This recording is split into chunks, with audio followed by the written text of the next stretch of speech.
excited about this one.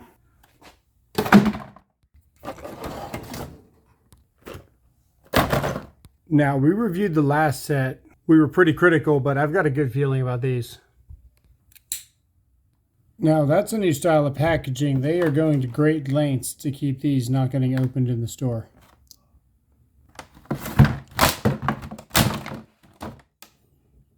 The first thing that stands out to me is how small the head on these diagonal cutters are, but that's actually a good thing. I'm going to explain why. So here's a comparison here. This is a standard style size. You can see where they definitely went with the smaller profile here, which I think is pretty smart. I like how they're tapered here. They're going to get into tighter corners. They're good for cutting tie wraps. If you got a bundle of wires and you're in a hot panel, I think that it's really smart to get more dexterity. Also, the grips feel really, really good. Now, something very unique here would be this hole right there. I don't know what it's for. And there's no mention about it specifically in the packaging. I do find it interesting that they wanted this kind of serrated edge here, even on a 1000-volt tool, but you know, if that's their forging process, then you know they're not going to make one change when they can replicate it for a bunch of different styles. I do get that, but it is interesting for 1000-volt tools. These feel great, very similar to the Kleins. They kind of have that sort of canted angle here, the nice curved grip here, fits in your hand really nicely. They spring open.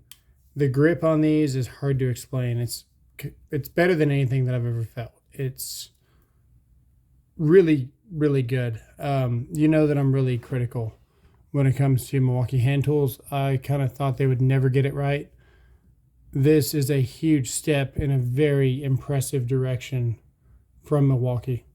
See if we can get you a noise for the grip, the sound.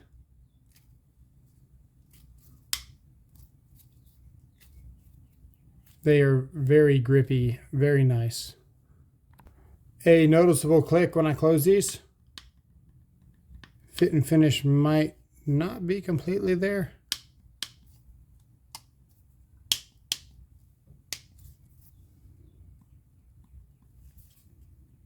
See if we can break them in. It only clicks sometimes. Well, these guys did their homework. Here is the Crocs from Racketeers. See that kind of curved, almost like a shear style. We go to the original Kleins. They are straight cut. Going to get less leverage. Looking at the Milwaukees, back to that sheer curved design. Very slight, but also very much there. And the first cut.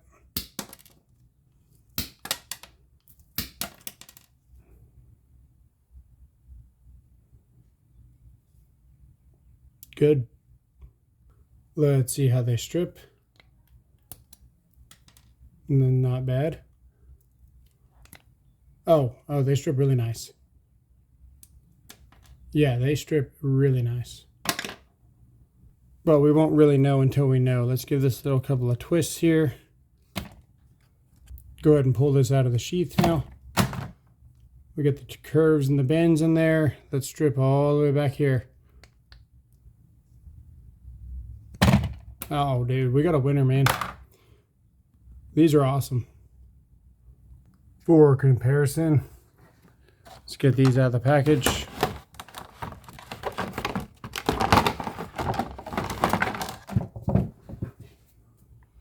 They feel really good out of the box. And they are a little bit tight, but not too tight. A lot of people mention these almost felt too loose out of the box. I almost agree, because what are they going to feel like when they're really broken in? These are like the perfect amount. And they look really good. Let's get a closer look at the lanyard loop. Looks fully insulated. Not too aggressive on the wings sticking out here. Some of the Kleins used to go all the way out to there. Newer style doesn't, but man, these look and feel really good. The grip is really nice. The handles feel very strong. Time will tell about those. A little bit of play left and right, just a touch. Let's look at the cross hatching on the teeth.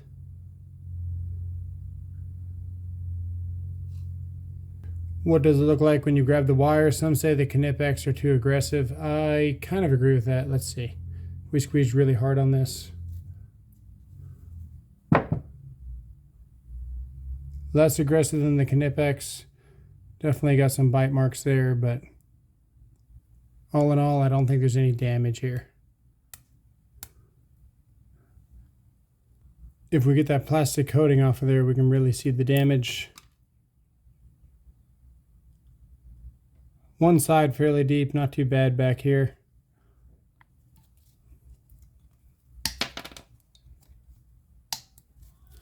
Feel good on the push, feel good on the pull. They're not quite broken in yet.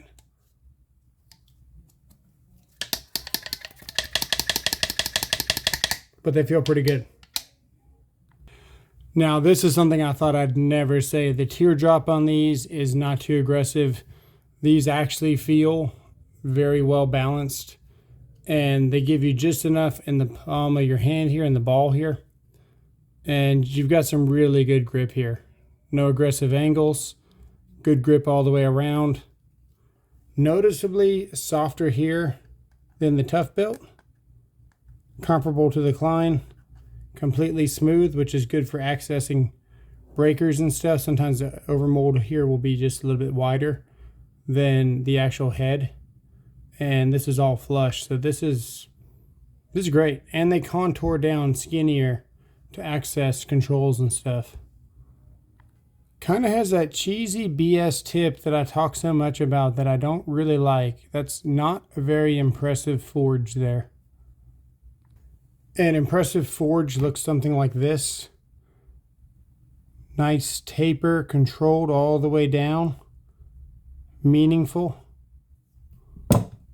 This is just, But it came with the set, so maybe there's better tips out there. But this is not going to last as long. And a lot of job sites will spec you if you're going to be beating into a panel and using this as a beating screwdriver. You have to use 1,000-volt insulated tools to do such. So if you're looking for a beater, I don't know, it came with the set. This could be it, but I don't see this tip lasting. What does this feel like on a receptacle?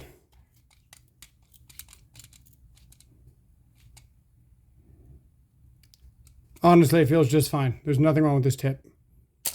There we go. There's the cam out. But it's tight, it won't go anymore, and you can see we're starting to strip the screw. We can back it off, but it's definitely tight enough to achieve the maximum level of tightness you'd need to do on a receptacle. We'll do it again for good measure.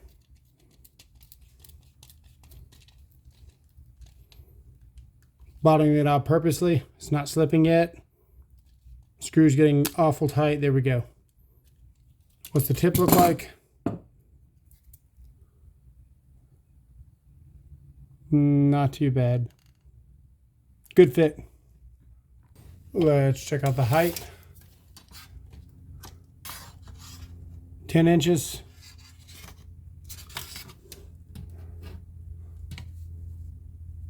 7.5. 8.5. And 8.5. Roughly. In the comments below, would it be biased to not even try this out and just return this? Because I can already tell from all my years of experience, for 50 bucks, this isn't going to do it. The Tough Built is better. Sure, they don't flip around, but after you own this, there's almost no point in looking elsewhere. Very likely I'm going to wind up returning this. So with that in mind, I don't know if I want to open this or not. I am, however, curious about the fitment here, and I want to know for you guys. So we're going to push on, but I don't see any buttons here for retention. And yeah, I guess we're just going to open it. By the way, I should mention there's no way to lock this shut that's built on the tool. Okay, first thoughts. It is definitely ribbed for his pleasure. Let's see here. These actually feel like quality. Listen to them. They almost feel like metal, but we know that they're insulated. At least they should be. Got the square one, PH1, 3/16. But we're back to that same kind of tip that I was telling you about. It's okay. It's just not impressive. How does it fit? They pop in there. They don't come out. The grip actually feels really good. You get a lot of handle to grab. Kind of torn between it. For 50 bucks, it's not too bad. The handle's better than I thought it was going to be. Let's see what this carrying case got to offer. Sorry, words are hard when you're talking in front of a camera. You guys should try it. Taking one out of the Vera playbook here. We got the slots and then the flaps with the Velcro. Let's see what it looks like. So far, it's interesting. The label is covered up by the slot. Why the heck would they do that? I don't know. Maybe it's written down here lower, kind of 1023, 1023. No. Yeah, so your labeling is covered up by the slot. So if you want to take a quick glance and see what you have in here, forget about it. You know, I knew it was too good to be true. It was actually looking really good, but we're going to keep going. Just so we're clear, they covered up the most important part just to make sure you knew that it was Milwaukee. Can't forget about that. If we flip it around, it's the exact same thing. And there is no turning this to fix that problem. That's pretty shallow, Milwaukee. Whatever plan I had of showing you guys a quick, short thing and not having to talk about it, and just so you could see for yourself what the sizes were. Yeah, that's what you get. No labels. No labels. Milwaukee. But you already knew it was Milwaukee because you got this box. So it's kind of not surprising from these guys, but also like kind of upsetting. Here's my thought on that. These are fantastic. This $100 set, fantastic. Pick it up right now. It's comparable to the Klein price. It's better than the Klein. And it's available at Home Depot. These for 50 bucks, I still think it's worth 50 bucks, but the labeling in the stupidest spot really put a downer towards the end of this video. So let me know what you guys think in the comments below. Thanks for watching. We'll see you guys in the next one.